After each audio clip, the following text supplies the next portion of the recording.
Welcome back to Bitcoin Season 2 live stream. We're doing this on Thursday nights, North America time. Welcome. Bitcoin Season 2 is about new ideas, new conversations on Bitcoin. It's the technical and the cultural kind of combined, smashed together, mixed up, and spit out again. It's a new era of topics and new faces on the oldest blockchain. Bitcoin Season 2 is produced by Blockspace Media, an independent B2B media company focused on the business of Blockspace. So make sure to check out our other shows, The Mining Pod and The Gwart Show. Hit our YouTube for that, and obviously all podcast places you listen to, and find our newsletter, blockspace.media/subscribe. So today we've got Post Capone and Lyndoco. Post is helping me kind of talk through the latest in BitVM. It's kind of an arcane topic, and there's been a lot that happened the past couple weeks.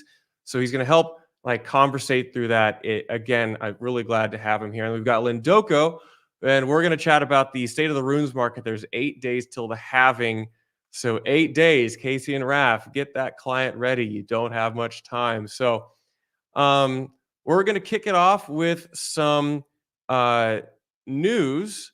Just gonna review what the latest is, what is happening on Bitcoin right now. So mempool.space, if you've been there or checked or tried to send a Bitcoin transaction, you notice the fees are up again. We're at 100 sats per VByte, and you gotta wonder why, because inscriptions have ticked up a little bit, but runes haven't kicked off. What is taking up block space right now?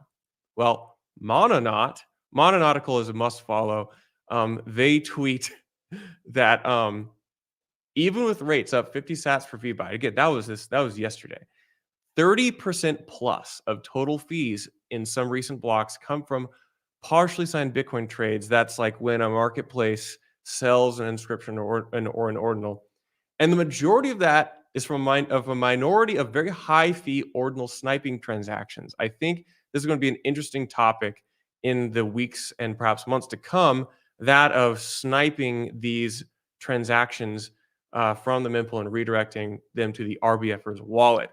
So we can look I pull up an actual block here, and we can look, if you can see some of these transactions actually you can identify as an inscription on mempool.space. You can see that it was in fact RBF'd or replaced by fee, sent to another wallet. So somebody kind of sniped that transaction and redirected it. So I think that's going to be a major narrative over the next few months. We've got Ordinals news, Ordinal Maxi Biz launching on Christie's. There's 5 days for this particular collection. They're targeting that it sells at about $500,000. That is wild. So that'll be a fun one to watch.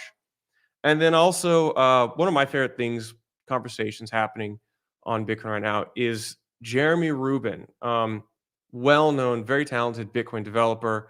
He is putting out what he calls Rubin Advent 2024, resurrecting some of his old blog posts just on a lot of the interesting kind of Bitcoin tech and Bitcoin ideas he's put out over the years. There's a lot of new people to Bitcoin now. I think some of these interesting concepts should be revisited. So just recently, I think today, he did one on payment channels in ACTV and Sapio World. Last but not least, Coin Metrics. If you watch the Mining Pod, we reviewed this with Parker Merritt, the author of this this piece from Coin Metrics. It's a whole report. My favorite slide from this is this page, total blockchain size, comparing Bitcoin Cash and Bitcoin. So orange here is the size of the blockchain, of the Bitcoin blockchain, and green is the size of the Bitcoin Cash blockchain, the kind of average size of the blocks. And what's funny is we can see, even though the decisions made by Bitcoin Cash to increase their block size have actually not yielded net new block space demand. In fact, we see empirically Bitcoin, the main chain, having significantly far and above the demand of the chain that chose the particular larger blocks. I think this is significant. Go and read Coin Metrics report, and then also go check out the mining pod with Parker Merritt, which comes out next week, I believe, on the mining pod. So, on that note, we're going to switch to a conversation about BitVM. Again, this is kind of a technical subject, so I brought up Post Capone, the guy I go to for when I have questions. Welcome to Bitcoin Season 2 Post. Hey, man. Thank you for having me. Yeah, so this whole BitVM conversation kind of heated a bit this past week, got a little tense, and you are notably comparatively have been neutral on this so far, which is really cool. But we had one of the first conversations ever about BitVM right after Robin put it out, like last October, um, and there's been a lot going on since then. Let's roll the clock back here. So let's go back to when you and I were talking last October. For the average person who read just one article about BitVM last fall, can you briefly revisit what it actually is, to the layperson here? Sure. Yeah. So it's a way of sort of hiding more complex computation inside of tap trees, which are they're without going into too much of the nitty gritty. It's just it's the data structure that makes up what a taproot spend is, like how you can spend these coins and things like that. And you can in sort of the pre-BitVM world, if you will, you could have multiple conditions of how it could be spent, but you would only have to reveal one of them when it's spent. The other can be part of this tree that goes on sort of undisclosed, right? And BitVM kind of leverages this concept of trees and also this really, I mean, truly brilliant notion that Robin came up with and the brilliant notion is to make basic logic gates out of Bitcoin script. And again, without getting too nitty gritty about it, you can combine these logic gates into crazy complex computation. You can do much more powerful things than anybody would have considered, remotely feasible for Bitcoin script previously. But you don't actually ever execute those. They're just tucked in a little invisible branch in the tree that never gets revealed. But the fact that they're there makes them verifiable by various different parties that might participate in this transaction. And there's a lot of different applications that it might be useful for. And there was also a lot of sort of um the early reactions, if people remember, were very kind of odd and mixed. People were like, oh, but it would only work between two people, and who wants a smart contract between Alice and Bob? We want, lots of people to be able to participate, things like that. And we saw it very quickly that, one, those kind of presumptions weren't really the case, and two, the way that you can use these concepts is, quite powerful. The number of different applications that it could be used for is pretty sizable. The immediate sort of gold rush is certainly towards this notion of a bridge, because if you can get secure bridges, if you can turn this smart contract into a secure way of moving funds in and out of some other execution environment, some other layer, then you have granted a sort of phenomenal superpower to Bitcoin that nobody thought we could possibly have without significant changes to Bitcoin. Okay, so yeah, and like you say, there was this flock to funding teams working on various types of roll ups. Again, roll ups at BitVM being, you say, a notion of a bridge. I know some people prefer to call it a peg. I don't know where I stand. I still barely wrap my head around this, but money came in. A lot of people are well funded teams now frantically working on this, and there's been actually even forward development on it, because one of the kind of core underpinnings of BitVM is this ability to perform a challenge and response, to resolve the tree back on chain, right? That's And right. Yeah. And yeah, and so one of the challenges here is that the challenge response actual process could be incredibly like long and expensive and almost entirely, some might say infeasible, just because of like how much like transactions it takes up. But then a couple weeks ago we had Robin and the team working on BitVM come out with BitVM 2. Can you kind of summarize what that does here? And maybe it doesn't improve the trust assumptions. What does it do here? Contrast that. Sure, yeah. So the two major things that change with BitVM2 that like, impact uh sort of like the quality of product that can leverage it is one, the number of verifiers. You like, as you mentioned, you would have like a prover and a verifier, and the verifiers are basically like they're constantly checking that that little hidden computer in the tap tree is being performed correctly by the prover. The prover's the one really like doing the work or whatever. Um, and then there's a bunch of verifiers, hopefully, and the verifiers are all like checking to make sure this work is correct. And in BitVM 1, you had to define who the verifiers were when you set the VM up. And also, the more verifiers there were, the more expensive it was to set the VM up, which is sort of an undesirable limitation for a lot of different reasons. Perhaps some are obvious. One really big one is like, well, if it's expensive to have a lot of verifiers, then you're encouraged to have few verifiers. And if you have few verifiers, then it's like a small number of people that you have to like bribe or corrupt to like sort of destroy all the trust model of it or erode it, Um, BitVM 2 makes it so that you can have we can call it permissionless verification, right? Like anybody can just like pick up the VM locally, check the prover's work, and if they see something wrong, they can start the challenge and response game. Um, it also took us from in the challenge and response game. If you go to like the sort of worst case scenario, the prover's lying or something like that. The challenge and response game went from 43 transactions, I believe, down to 2. So it became dramatically more efficient. Yeah, dramatically more efficient, cost efficient, uh, everything. And yeah, and And there was time another thing too, efficiency, time efficiency. Yeah. right? So that was a pretty fun thing to see because now it improves the feasibility or just like applicability of this in actual use case.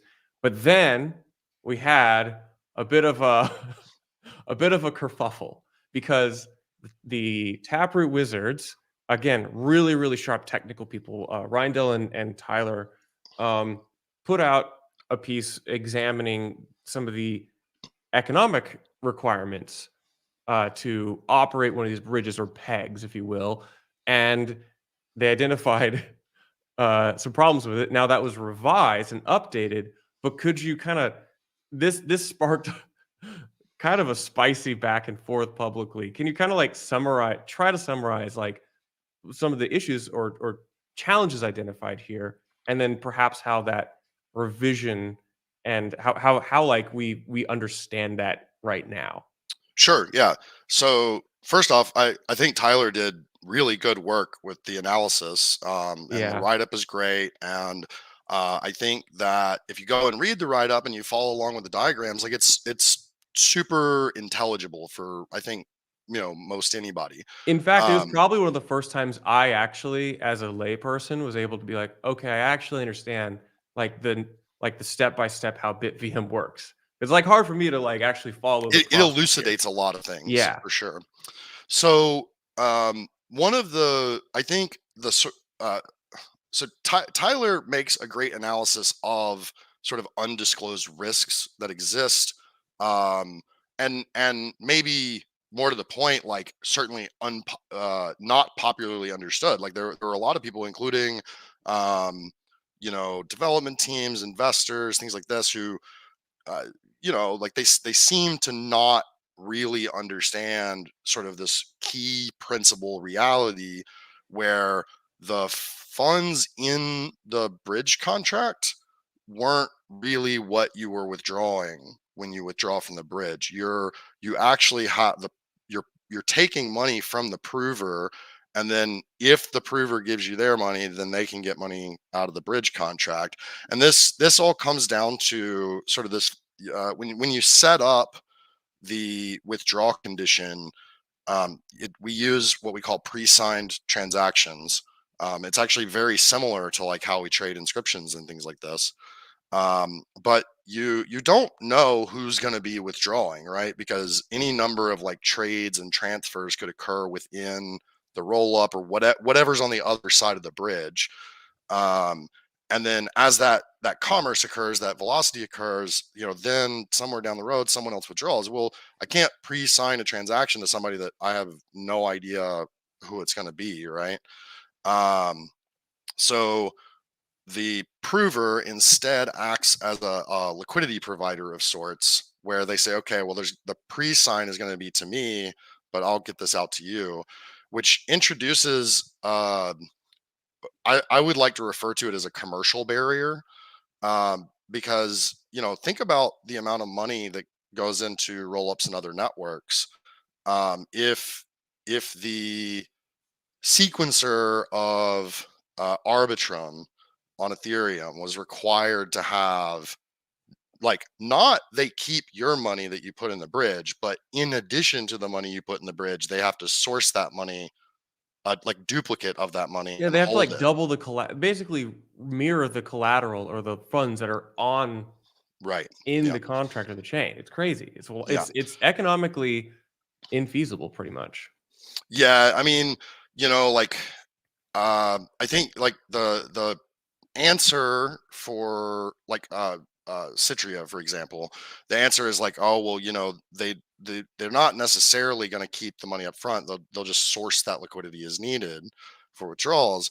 But you know, what happened? Okay, so Citria launches. It's like the only game in town, and $10 billion get deposited into Citria, and then all of a sudden, roll up number two, Alpin or whoever, releases their product, and everybody wants to pull out 10% of their money from Citria and move it to Alpin, because like who doesn't want to be on the new playground, right?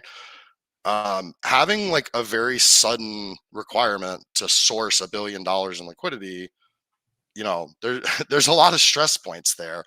And especially since a lot of the money that the prover would be making is off of facilitating these withdrawals, like premiums on transaction through in and out of the bridge and things like this. The premiums on them having to source liquidity, choose into their margins. It like erodes a lot of the commercial incentives. It's just like I said, it's technically kind of dubious. A lot of people are having to, oh well, it's not a bridge, right? And I guess like I would kind of respond to that with like, there's a lot of things we call bridges that aren't Yeah, bridges. it's Like like the term's already been it's bastardized. more of a bridge than some other things we call bridges. Yeah, right, right. But it is certainly a really dubious commercial barrier that could easily go very sideways in like a number of even predictable scenarios. And that's not including the, you know, huge realm of unpredictable scenarios that this industry is so famously known for. Yeah, so this is what we might call like the liquidity crunch, where Shinobi, shout out Shinobi, has a great article on Bitcoin Magazine where he kind of goes through this, explains this. Um, feel really lucky that he's putting out this type of content under Bitcoin Magazine. Um, he proposes, I think these are probably discussed maybe by Robin and the other BitVM people, but like there's ways we can mitigate this. We can like throttle withdrawals. We could have multiple operators, and it's still, correct me if I'm wrong, Post, like it still allows a one of in trust model. It Correct. Yeah. Yeah. And Well, so again, that's so one person has to be, one of the verifiers has to be honest. yeah, so Eric makes a a very solid rational argument that it's not really one of n. It eventually devolves into something that is more similar to a multi-sig agreement, with like this sort of added edge where it's a multi-sig agreement with like huge delays on withdrawals, because like by the time you run through this rotation of provers that might provide liquidity, when you get to it could take a very long time to get to the end of like the potential sources of liquidity, right? And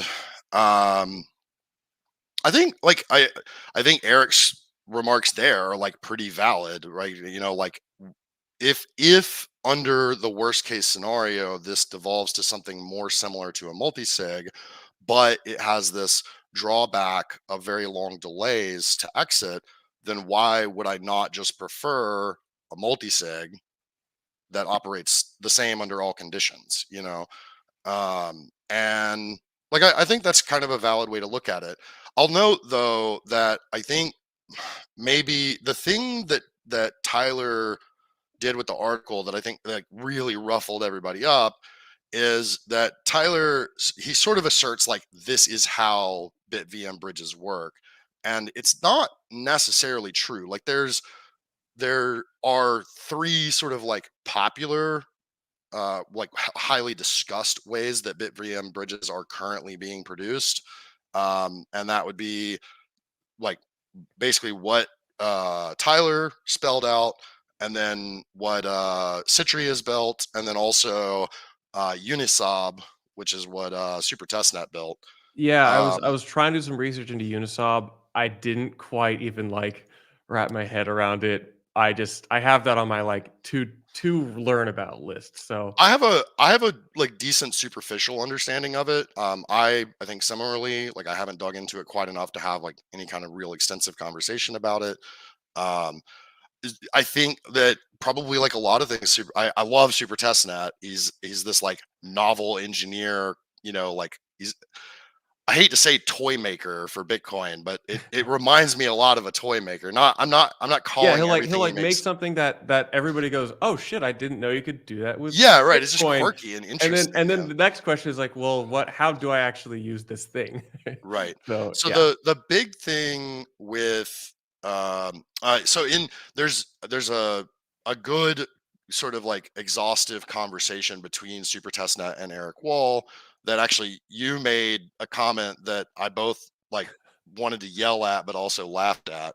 It Um, is a hilarious comment that does like it almost holds up beautifully.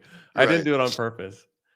Um, so it, but in this conversation, they're sort of like they're going back and forth and like trying, you know, I think it's sort of Eric like trying to diagnose what Super Testnet's claim really is when Super Testnet says like, no, Tyler, you're wrong, blah blah blah, right? Um, and there's a couple of interesting moments in it. Like in at one point, Super Testnet like very explicitly agrees that every every actor operating as a prover, like as an operator, as a LP provider, should have full collateralization of the bridge, which is like really wild when you think about it. Because then, like, if there's 10 provers and $1 billion in the bridge, then there's $10 billion in collateral laying around, and this is like that is, you know, I that's not going to happen, you know, like in any world. Um, but also like Super Testnet's kind of like describing Uniswap a little bit, and again I need to go back and read more into it. And But we don't have to dive too deep on yeah, just that. Yeah.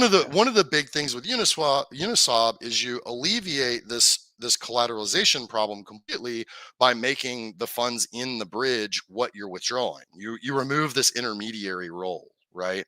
So the commercial problem goes away, but you wind up with a problem that Super Testnet himself says is, you know, the same as like the inbound Lightning liquidity problem, which like that's a difficult UX problem for a lot of people to overcome, as we have seen sort of like demonstrably over time with Lightning adoption. Um, you know, I guess depending on what kind of allocation you want to make to the roll up, like how much money you're putting in, how much that exposure means to you, like maybe it's less difficult. But I think for especially like casual users, it's probably a complete deal breaker. But we'll see. Super Testnet's a clever guy. Like maybe he Yeah. fixes it. We'll see. We Um, got some of the brightest minds working on this. I kind of want to like jump right to like, okay, so where does this leave us? Where's the conversation right now? What where do we stand in the BitVM narrative? Well, if you were to ask Eric or Yudi, it would be activate cat and we'll fix this for you. Um, but I think that where it leaves us is that at least for the like immediate foreseeable future, things will probably progress as is. Like Citrio will release. We'll see how well users like it. There could wind up being like kind of a foobarred situation where this liquidity crunch occurs. I very much appreciate, even though there's this sort of like nobody's like lying or saying anything that isn't true, but there's sort of like mixed truths in all of the angles of conversation and all the drama that's going on. um I think that that process is good, because it's sort of a consumer alertness thing, right? Like people have a little bit more idea, like, oh, okay, maybe I shouldn't like YOLO net worth into Citria the day it opens or something like that. um I still think BitVM as a whole has a lot of application potential. I don't think it's really going anywhere. I think that if we were to activate covenants, really like sort of any covenant, it would be a massive lift, especially to problems like this. And that might be CTV, that might be cat, that might be any number of other things. But I think that the real sort of like breakthrough resolution of this will either be another like tremendous light bulb moment that we just haven't gotten to yet, um, which I was talking to Tyler about this in New York actually. Like it's really hard to even like conceptually think about where that light bulb moment would be. Yeah. Like it's like it's really difficult to think about it. But also, it was if somebody had told you that they could have like simulated a full blown computer on Bitcoin a year and a half ago, you would have been like, you're a crazy person, Yeah. like. um so I don't know, we'll see. Yeah. If Go I ahead. was gonna say, like, Tyler described it to me as like, it feels like we're bumping up right on the theoretical and probably real edges of what we actually can do with Bitcoin in its current state. Yeah, I am inclined to agree with that. Yeah. So, Post, I thank you so much for joining, helping talk through this again, because otherwise it'd be me just reading articles from Shinobi. So, thank you so much for joining me. I'll let you get back to the Twitter Spaces and keeping the cats in line. Thank you so much. Yeah, thank you, man. Appreciate you having me on. Cool. All right, so we're gonna switch gears here. We're gonna bring up Lyndoco. What's up? Welcome, Lynn. We're gonna get way less technical here. So if you're Please. still, yeah, I know. This is why I post to it, because like otherwise, like I'll say a bunch of false things back. So anyway, You and me, it would be a catastrophe. yeah. So we're gonna zoom out. We're gonna talk runes because we got 8 days until runes launches. The halving is scheduled. I think it got moved up to 419. Unfortunately. Man, can you imagine what we would have gotten if we had a 420 halving? We'll see what happens. I mean, nothing is, there's Hail Marys. We can all turn off our miners and, see what happens in solidarity for the memes. Yeah, come on. Yeah, big public companies, please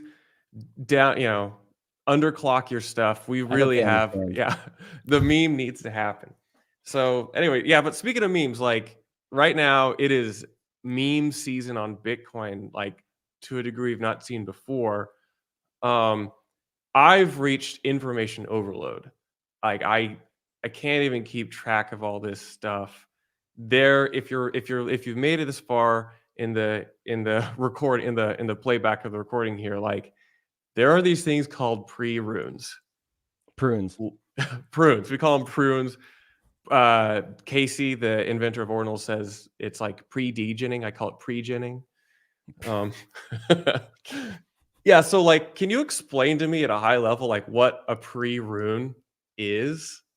Yeah, somebody that's really just launched a project with a JPEG or some type of file that sort of represents a future distribution of a rune when they're able to be etched and all this fun stuff. Yeah, it's a it's basically like Rune Futures, right? Like Yeah. the ability to trade It's a them now. Yeah, it's a Because we commitment have to that trade them now. it's an IOU. Like, we're gonna create a rune after it launches, and here's probably like an inscription or an ordinal that you can use to like speculate or have first right of refusal or some capacity like of that rune, which will be issued at some point in the future.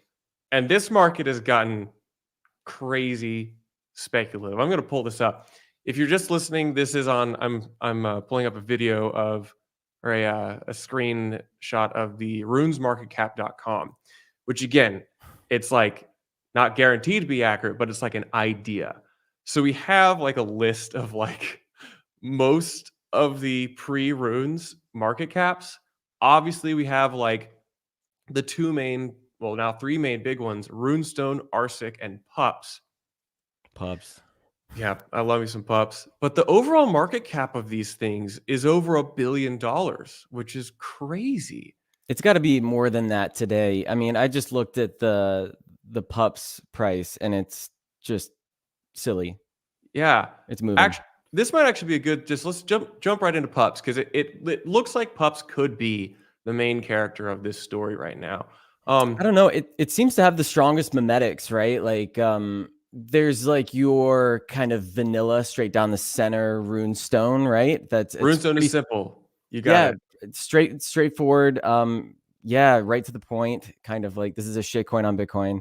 You have an Then there's inscription. Pups. You can redeem that. There's nothing. It's straightforward. You don't need to play. You don't need to game it. Don't need to stake it. Nothing. Yep. And then there's Pups, which is just straight up memes, just hardcore, just straight to the face memes. And then there's like some other sort of plays as well, like Gob, which is used some kind of game theory to sort of distribute these things and then gamble with them to see if they live or die. Gob was interesting because we did a newsletter kind of with an early stage, like here's how to optimize the decision making for Gob. But like Gob is this, it's a game. You get these inscriptions and they basically replicate in the inscription, and you want to go for the lowest score. Basically, you want to have the fewest replications. And there's like game theory of like when you stop the replications, and then the fewer gobs you have, the higher level it is. And this is interesting because we're just gamifying a runes futures market. Of course, Yeah, naturally. So we've got all these, but I think what's interesting is that not all of these pre-runes, not all these prunes look the same. Like, let's go back to Pups. Like Pups actually exists in 3 different places. Do you even like have your head wrapped around all the 3 different places the Pups So are? we've got, I mean, we have Opium Pups, and then we have Bitcoin Puppets, and then we've got Pups BRC20. Yeah. Right, which is the token standard that's pretty much antiquated, right? But Yeah. is still messing with the mempool even today. I guess just it's the B to runes A, and tides are lifting all boats at this point. Yeah. But and then we got Pups on Solana too. This is the crazy thing. Yeah. So it's like this is where the model breaks down. We're like, there is an abundance of ways to get access to this, to play the game, this speculative game of like, well, runes are obviously going to be big for a little while. So you can buy some Pups on Solana. You can own the inscription, which is on Bitcoin. You can own the BRC20 token, which is on Bitcoin. Theoretically, all of these will have some like rune allocation for future Pups. Now, we don't want to endorse any tickers here on the show, but like this is the landscape of like the degeneracy of the market. What my big question is, Lynn, is like this stuff launches in 8 days. What are we thinking? Like, do we have any idea what the landscape for the infrastructure for trading and selling and minting these things looks like? Because if this drives significant fee volume, and this is a wildly speculative like fungible token market cap, like does the infrastructure even exist right now? What's your pulse? I guess my understanding is that like a lot of these marketplaces and sort of facilitators or third parties that are, facilitating runes transactions and that will be live potentially are working in the background now. Casey gave everybody the sort of heads up. We've been playing around on testnet. We've even seen Magic Eden with their runes, I guess like page or tab. Yeah. They're pretty heavily committed for obvious reasons. I don't know. I think it's all going to fall apart. I think everybody's going to panic, and I think generational wealth will be missed by just a hair. And so many people will set up nodes and they have no idea why. You know what I mean? I think that's just sort of like the rhetoric right now. I hear a lot of people talking about setting up their node and getting the org client and having everything synced, but then I can only imagine when it comes down to the panic of the moment with people not really studying up, there's just going to be chaos. It's one of these like unique events where we know this thing is coming, but there's only so much you can do to trade it.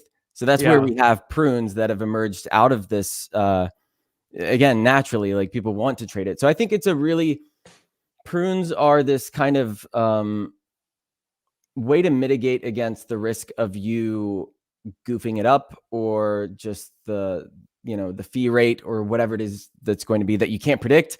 But then it's also you're really exposing yourself to risk in different areas where like, is the team going to drop the rune? When are they going to drop the rune? What is the rune ticker going to be? Because we haven't determined those yet.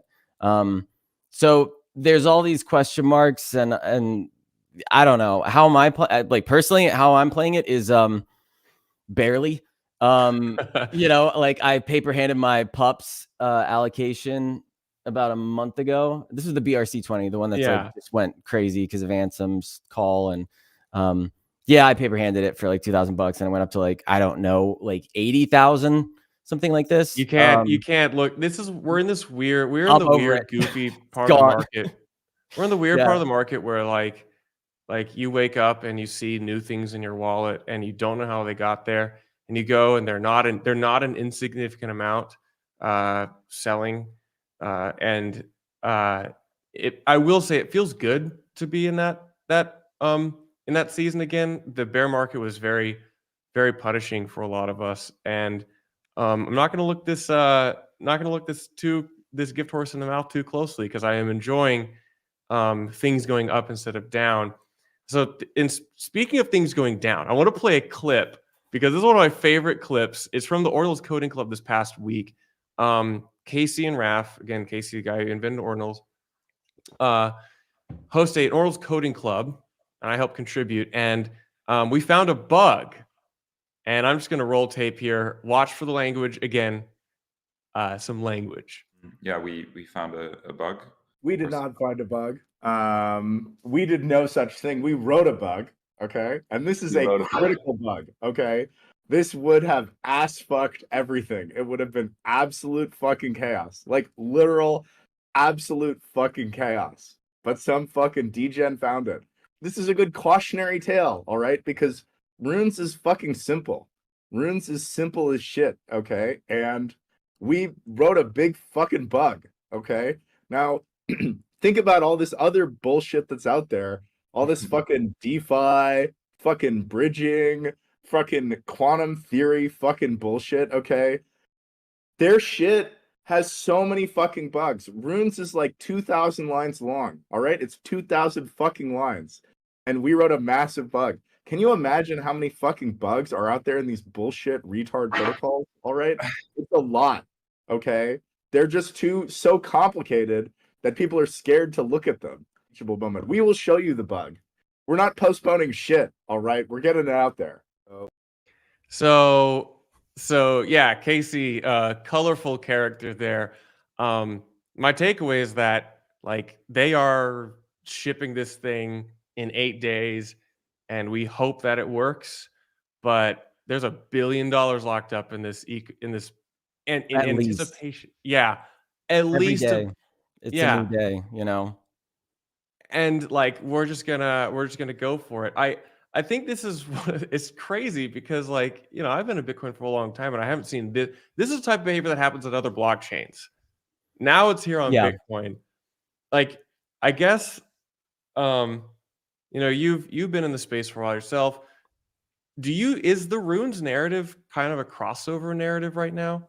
Do you see that? Do you see people outside of Bitcoin talking about this? Is this finally when the Casey story and the Bitcoin story like crosses the Rubicon of different blockchains?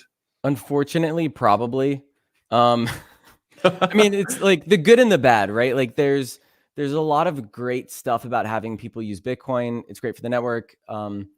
It's great to secure the network. It's good for the people that hold Bitcoin. It's good to see there's uses of Bitcoin. It's good for the people that are putting art on Bitcoin because, you know, our thesis is that a lot of the value that people will make in runes will come back to the art.